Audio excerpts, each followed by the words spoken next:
Sahabat Lentera Sabda yang terkasih, kita jumpa lagi. Hari ini merupakan penghujung tahun liturgi gereja bagian C. Kita memasuki tahun baru liturgi bagian A. Sahabat Lentera Sabda yang terkasih, hari ini juga merupakan hari raya Tuhan kita Yesus Kristus, Raja semesta alam. Oleh karena itu, renungan kita ambil dari Injil Lukas bab 23 ayat 35 sampai dengan ayat 43. Dalam permenungan ini kita dihantar oleh dua orang penjahat yang disalibkan bersama Tuhan kita Yesus Kristus di kiri dan di kanan Tuhan Yesus. Dari kedua penjahat itu sungguh meyakini bahwa Tuhan Yesus merupakan raja, seorang raja. Entah pikiran mereka raja secara duniawi atau raja secara rohani. Tetapi kalau kita mengikuti kata-kata dari salah satu penjahat tadi yang mengatakan, kalau engkau datang sebagai raja, ingatlah akan daku.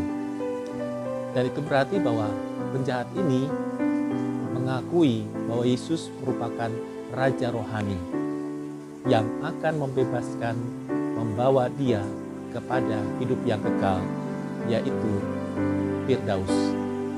Dan sontak saja Tuhan Yesus juga mengatakan, pada hari ini juga engkau akan bersama-sama dengan aku di Firdaus.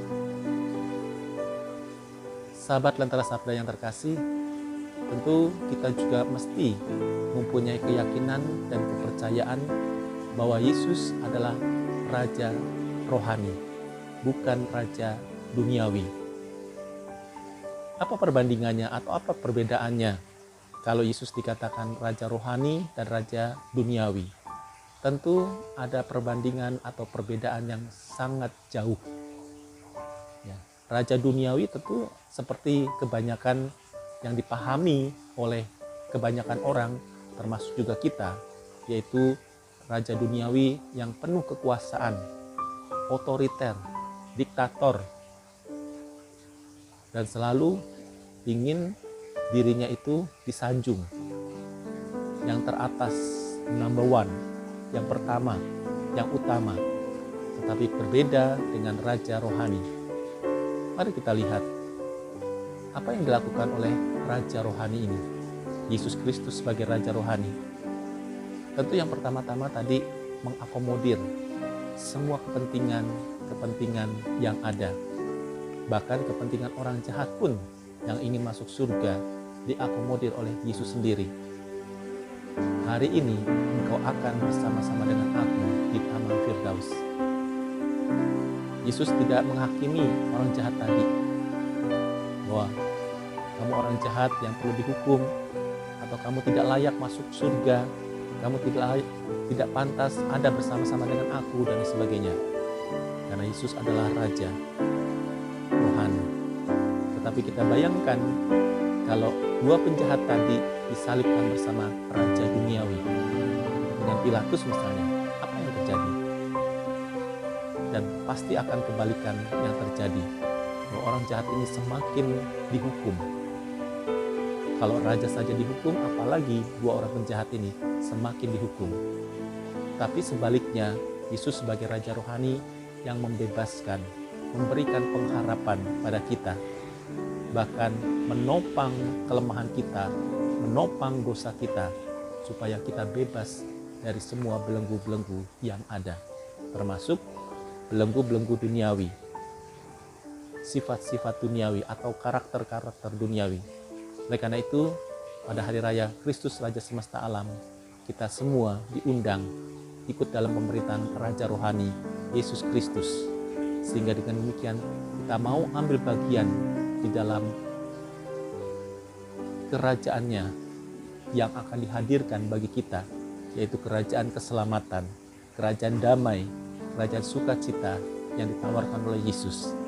Maka marilah kita masuk, ambil bagian di dalam tugas-tugas Yesus sebagai Raja. ya, yang mengayomi, yang memberikan perlindungan, memberikan rasa aman, memberikan damai, dan menghadirkan keselamatan bagi orang-orang di sekitar kita. Sahabat Lentera Sabda yang terkasih, tentu bukan hanya itu. Kalau dikatakan Yesus Raja semesta alam, maka alam menjadi bagian dari perhatian Yesus sebagai Sang Raja rohani. Kita tahu alam selama ini memberikan banyak sekali kehidupan bagi kita. Makanan, minuman, ya, tempat tinggal, kesehatan, dan sebagainya. Maka kalau dikatakan Yesus Raja semesta alam, Yesus juga ingin supaya kita semua ikut ambil bagian memelihara alam semesta ini, yang merupakan anugerah yang diberikan kita, yang diberikan Allah kepada kita, supaya kita bukan saja menikmati, tetapi kita juga diajak ikut merawat alam semesta ini, supaya menjadi rumah kita bersama, rumah kediaman, seperti yang dikatakan oleh Bapak Paus Fransiskus dalam Laudato Si.